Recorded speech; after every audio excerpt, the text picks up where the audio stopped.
निवडणूक आयोगाच्या माध्यमातून असं मला वाटतंय की पुढचे पैसे वाटायला लागू नये म्हणून या सरकारने स्थगिती आणली।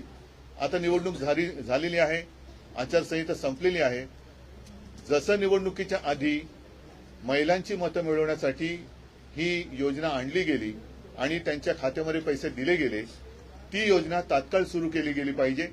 आणि 1500 नव्हे तर हेच महायुती म्हणाली होती की 2100 ते 2100 रुपयांनी जो काही बॅकलॉग राहिला असेल 1-2 महिन्याचा आणि पुढचा 3-4 महिन्याचा असा धरून हे पैसे तात्काळ त्याच्यामध्ये परत आवडती नावडती बहीण न करता हे खात्यात जमा झाले पाहिजेत।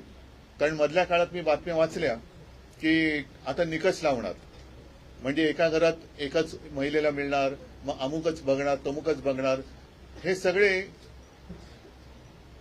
मी म्हणेन जे काही डाव होते ते डाव आता उघडे झालेले आहेत। तुम्ही आता बहिणीमध्ये